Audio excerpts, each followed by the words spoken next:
Lucia Joyce était la seule fille de James Joyce, l'auteur d'Ulysse et l'un des écrivains les plus importants de l'entre-deux-guerres. Lucia était une grande beauté et une danseuse talentueuse, mais dans les années 30, sa santé mentale a commencé à se détériorer. Après cela, elle a été enfermée dans des asiles pendant plus de 50 ans et a ensuite été effacée de l'histoire. Rejoignez-moi pour explorer son histoire. Lucia Anna Joyce est née le 26 juillet 1907 dans la ville portuaire de Trieste, au nord-est du Royaume d'Italie. Cette petite ville est située sur la mer Adriatique, près de la frontière actuelle entre la Slovénie et l'Italie, mais à l'époque, elle était limitrophe de l'Empire austro-hongrois. Il est impossible de comprendre l'histoire de Lucia sans explorer qui étaient ses parents. Son père était James Joyce, un Irlandais qui est devenu l'une des figures littéraires les plus influentes d'Europe au XXe siècle. Il a écrit des œuvres telles que Les gens de Dublin et Portrait de l'artiste en jeune homme. Cependant, son œuvre la plus célèbre était Ulysse. Joyce est largement considéré comme ayant établi de nombreux éléments de la littérature d'avant-garde et du modernisme. La mère de Lucia était Nora Barnacle, une femme issue d'une famille pauvre de Galway, dans l'ouest de l'Irlande, mais qui avait déménagé à Dublin alors qu'elle était encore enfant. Elle y a rencontré Joyce en 1904 et ils ont commencé une relation. Bien que les œuvres de Joyce se déroulaient presque toujours à Dublin et en Irlande, le couple a quitté l'île quelques mois seulement après leur rencontre et n'y est jamais revenu pour une longue période, établissant leur domicile à Trieste. Le frère aîné de Lucia, Giorgio, est né là-bas en 1905 et elle est née 2 ans plus tard. Après que Nora ait fait une fausse couche en 1908, elle n'aura plus d'autres enfants. La petite famille a vécu pendant les premières années de Lucia à Trieste. À cette époque, Joyce n'était pas encore un écrivain reconnu, et leur existence était précaire. La famille survivait souvent grâce à de petits dons de mécènes que James obtenait, comme A. Torres Schmitz, lui-même écrivain, qui croyait au potentiel de Joyce. Mais c'était une période difficile. Lorsque Lucia est née, Joyce se remettait d'une fièvre rhumatismale qui l'avait laissé hors d'état pendant des semaines. Il a arrêté l'alcool un temps alors qu'il en avait beaucoup consommé pendant la majeure partie de sa vie. Lucia a passé sa petite enfance à Trieste, mais était trop jeune pour s'en souvenir. Ainsi, ses années formatrices dans les années 1910 ont eu lieu au sein d'une famille littéraire itinérante. Les Joyce sont brièvement retournés en Irlande, par exemple, au début des années 1910, alors que le père de Lucia tentait d'obtenir un poste à l'University College Dublin pour enseigner l'italien. Lorsque cela a échoué, ils sont retournés à Trieste. Peu de temps après, James a connu un certain succès avec la publication de Dubliner, mais le déclenchement de la Première Guerre mondiale à la fin de l'été 1914 a rendu la vie à Trieste de plus en plus dangereuse. Ces dangers ne firent qu'empirer pour cette ville frontalière austro-italienne après que l'Italie soit entrée en guerre contre l'Autriche-Hongrie en mai 1915. Lorsque l'Italie est entrée en guerre, les Joyce ont quitté Trieste et se sont installés à Zurich, en Suisse neutre. Ils y vivraient pour le reste de la guerre avant de retourner brièvement à Trieste à la fin des années 1910. C'était beaucoup de déménagements pour une enfant et à la fin, alors que Lucia entrait dans l'adolescence, elle développait déjà une relation tendue avec ses parents, en particulier avec sa mère Nora. Ces premières années avaient aussi fait de Lucia une sorte de citoyenne du monde. Elle a grandi entre plusieurs cultures et, malgré ses origines irlandaises, elle considérait l'italien comme sa première langue. Une autre particularité de son éducation était que ses parents n'étaient pas réellement mariés, une situation inhabituelle au début du XXe siècle. Ils ne se sont finalement mariés qu'en 1931 dans un bureau d'état civil à Londres. Nous verrons comment ses problèmes familiaux et relations ont influencé ses choix de vie et sa santé mentale. En 1920, la vie de Lucia, ainsi que celle de son frère et de ses parents, a enfin commencé à prendre une tournure plus stable lorsqu'ils ont déménagé et se sont installés à Paris. Les Joyce allaient bien vivre ici pendant la majeure partie des 20 années suivantes, ne déménageant finalement que lorsque la Seconde Guerre mondiale les a poussés à repartir pour Zurich. Beaucoup des vies dans dont nous parlons sur cette chaîne ont été façonnés par l'instabilité politique, l'instabilité financière et ce genre d'incertitude qui laissait aux gens très peu de contrôle sur leur avenir. En ce qui concerne l'argent, je préfère les approches structurées, surtout lorsqu'il s'agit d'investir. Parce que la vérité, c'est que l'incertitude influence encore les choix que les gens font aujourd'hui. Des études montrent que 66% des investisseurs regrettent au moins une décision d'investissement, et ce n'est pas difficile à comprendre. Sur le marché boursier, on vous demande constamment d'acheter, de vendre, d'attendre et de réagir. C'est pourquoi j'ai commencé à chercher une autre façon d'investir, une méthode qui ne nécessitait pas de surveiller le marché toute la journée. C'est à ce moment-là que j'ai découvert Mintos. Avec Mintos, je peux investir dans des prêts et gagner des intérêts.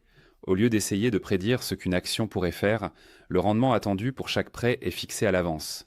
Les paiements peuvent arriver chaque jour comme un revenu passif, rendant le processus plus stable et facile à suivre. Je peux aussi filtrer par rendement, risque, horizon temporel, pays et devise. Et pour une approche encore plus simple, Mintos propose également des portefeuilles automatisés. Les rendements moyens sur les prêts sont d'environ 11%. Et pour quiconque cherche un revenu passif, c'est un chiffre très élevé. Mintos opère depuis 2014, compte plus de 600 000 utilisateurs et est réglementé dans l'UE sous MiFID. Et en ce moment, vous pouvez obtenir un bonus allant jusqu'à 350 € lorsque vous investissez 500 € ou plus. Utilisez le lien dans la description ou scannez le code QR affiché à l'écran. Des rendements stables, pas de surprise, et en plus un bonus. Ne le manquez pas et bonne chance.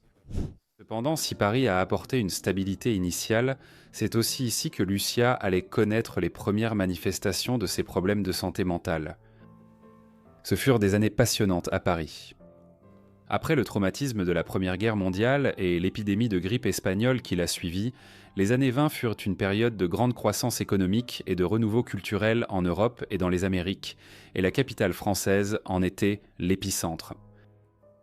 Les années 20 sont donc devenues connues en France sous le nom des années folles, alors que des écrivains comme F. Scott Fitzgerald, Ernest Hemingway et Gertrude Stein ont fait de la ville leur foyer pendant un certain temps. Le père de Lucia s'imposait comme l'un des écrivains les plus célèbres et les plus en vue de l'époque après la publication d'Ulysse sous forme de feuilleton à la fin des années 10. En raison de cela, la maison des Joyce est devenue un refuge pour de nombreuses figures littéraires et culturelles célèbres dans le Paris des années 20. Et Lucia a grandi entourée de personnes telles que Pablo Picasso, Elsa Pond, Stein, Hemingway et le compositeur russe Igor Stravinsky. On peut supposer que grandir dans un tel environnement a exercé sur elle une certaine pression, celle de devoir accomplir quelque chose d'un point de vue culturel tout en étant entourée de tant de personnes brillantes. Une grande partie de cela s'est exprimée au début de sa vie adulte dans sa carrière de danseuse. Lucia a commencé à danser pour la première fois en 1922 à l'âge de 15 ans à l'Institut de la Croix. Cependant, ce n'est qu'en 1925, alors qu'elle approchait de son 18e anniversaire, que Lucia a commencé à s'entraîner de manière plus sérieuse. La position de sa famille dans le monde culturel parisien des années 1920 lui a permis d'établir des liens avec certains des meilleurs professeurs de ballet et de danse contemporaine de l'époque. Cela comprenait Raymond Duncan, un professeur de danse, poète et artiste qui était également le frère de la plus célèbre Isadora Duncan, une américaine qui fut l'une des principales pionnières de la danse contemporaine. Lucia s'est également formée pendant un certain temps auprès de Margaret Morris, une pionnière anglaise de la danse qui s'était fait connaître pour avoir introduit des éléments celtiques et écossais dans les mouvements de danse contemporaine. Elle a aussi fondé la première école de danse moderne dans l'ouest de l'Angleterre à la fin des années 1910. Aujourd'hui, on accuserait Lucia d'être une fille d'eux pour avoir bénéficié des relations culturelles de son père, mais il ne fait aucun doute qu'elle était talentueuse. En 1928, elle a été acceptée dans une troupe de danse appelée les Six des rythmes et couleurs. Les Six se sont produits l'année suivante à Paris, Vienne et Berlin, tandis qu'en 1929, Lucia a été finaliste lors du premier festival international de danse organisé à Paris cette année-là. Après avoir assisté à l'une de ces représentations pendant cette période, un journaliste du Paris Times a fait remarquer que Lucia Joyce est bien la fille de son père. Elle possède l'enthousiasme, l'énergie de James Joyce et une part de son génie qui reste encore à déterminer. Lorsqu'elle atteindra tout son potentiel en danse rythmique, James Joyce pourrait bien être connu comme le père de sa fille. Mais alors que sa carrière de danseuse était en plein essor, elle s'est brusquement arrêtée. À la fin de l'année 1929, Lucia a soudainement abandonné sa carrière de danseuse, disant à ses amis qu'elle n'était pas assez forte physiquement pour continuer en tant que danseuse. Les raisons exactes de sa décision ont fait l'objet de nombreux débats, certains historiens suggérant que c'est son père qui a mis un terme à sa carrière. Apparemment, Joyce pensait que la carrière de danseuse de sa fille était trop exigeante physiquement et causait beaucoup de stress à Lucia, ce qui aggravait la relation déjà très difficile entre Lucia et sa mère. C'est à cette époque qu'elle a commencé une relation avec Samuel Beckett, un écrivain irlandais vivant à Paris qui a été brièvement le secrétaire de son père. Il allait remporter le prix Nobel de littérature de nombreuses années plus tard, en 1969. Leur relation fut de courte durée, car Samuel Beckett était impliqué avec une autre femme, et il a dit à Lucia qu'il s'intéressait davantage à son père et à son écriture qu'à elle. La décision de Lucia d'arrêter la danse, combinée à l'effondrement de sa relation avec Samuel Beckett, a entraîné une dégradation dramatique de sa santé mentale en 1930. James Joyce écrivit à Harriet Shaw Weaver, l'une de ses mécènes, à ce sujet, déclarant que cela avait conduit à un mois de larmes car Lucia pensait avoir gâché 3 ou 4 années de travail acharné et sacrifié son talent. La situation s'est encore détériorée au début des années 30. La nature exacte de la maladie de Lucia fait débat, bien qu'il semble qu'il y ait eu des éléments relevant de la schizophrénie. À un moment donné, elle a été envoyée en Suisse, où elle a séjourné à la clinique psychiatrique Burghausley à Zurich, là où la famille avait vécu au milieu des années 10, et où James Joyce revenait encore de temps en temps pour se faire soigner sa vue, qui déclinait prématurément. Là, Lucia a été soignée pendant un certain temps par Carl Jung, le grand psychanalyste qui avait été formé par Sigmund Freud et qui est ensuite devenu un rival de son mentor. Ce furent des années difficiles, Lucia souffrant souvent de crises de violence dirigées contre sa famille, en particulier contre sa mère. L'état psychologique de Lucia, qui se détériorait, a atteint son paroxysme en 1935 lors d'une visite chez des parents dans la ville de Bray, au sud de Dublin, en Irlande. Pendant les vacances, elle a allumé un feu au milieu du salon de la maison de son cousin et a essayé de déboutonner le pantalon de plusieurs hommes, en visite chez son cousin. Elle était également connue pour ouvrir le robinet de gaz la nuit, inondant la maison de fumée jusqu'à ce que quelqu'un se réveille et le referme. Pour couronner le tout, elle a ensuite disparu complètement de Bray et s'est enfuie à Dublin, où elle a passé presque toute une semaine à dormir dans des entrées d'immeubles. Peut-être sans surprise, lorsqu'elle est retournée à Paris et que ses parents ont appris toute l'étendue de ce qui s'était passé, ils ont décidé de la faire interner dans un asile à Ivry-sur-Seine, en périphérie de la capitale française. Lucia passa la plupart des 15 années suivantes à Ivry, même si elle fut envoyée un temps à l'hôpital Saint-Andrew en Grande-Bretagne pour une évaluation.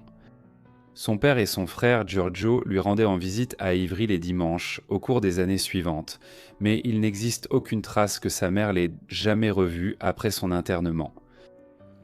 James était manifestement très troublé par son état et le personnage de Mama Lujo dans son roman de 1939, Finnegan Wake, est probablement en partie inspiré de Lucia. Les visites cessèrent à l'été 1940 lorsque les Joyce fuirent Paris à la suite de l'invasion nazie de la France et s'installèrent à Zurich, en Suisse. James est décédé là-bas 6 mois plus tard, tandis que la mère de Lucia a vécu une décennie de plus dans la ville suisse avant sa mort. En 1951, Lucia fut transférée d'Ivry en France à l'hôpital Saint-Andrew à Northampton en Angleterre, où elle avait déjà été examinée au milieu des années 1930. Elle allait passer le reste de sa vie ici. C'était à la demande de Harriet Shaw Weaver, une militante politique et figure littéraire anglaise qui avait soutenu son père, James, par le passé, et qui a accepté de devenir le tuteur de Lucia en 1951 après la mort de la mère de Lucia. Elle recevait souvent la visite d'amis et de connaissances qui avaient connu la famille Joyce dans les années 20 et 30, y compris Harriet qui était alors âgée. Le principal d'entre eux était Samuel Beckett, son ancien prétendant du début des années 30 et un proche ami littéraire de son père. À cette époque, Beckett était lui-même un auteur à succès, et lorsque Weaver est décédé, en 1961, il a financé la poursuite de ses soins à Northampton. Pendant ce temps, son frère Giorgio ne lui a rendu visite qu'une seule fois, en 1967.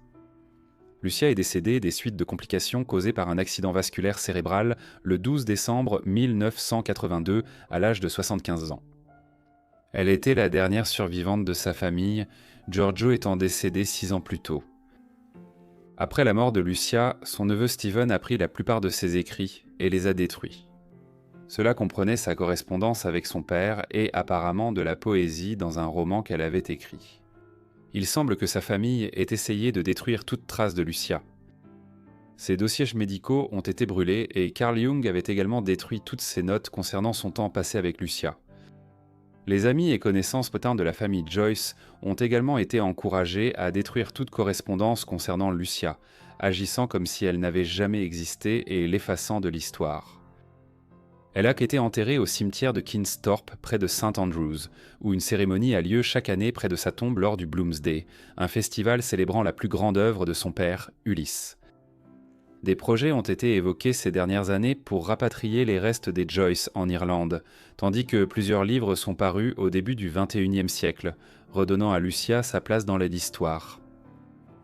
Merci à tous d'avoir regardé cette vidéo sur Lucia Joyce. J'espère qu'elle vous a intéressé. Si vous avez des suggestions, laissez-les en commentaire. J'espère aussi que vous êtes abonnés avec les notifications activées pour recevoir toutes mes vidéos dès leur publication. Voilà, c'est tout pour moi. À bientôt dans le prochain épisode de Forgotten Lives. Merci.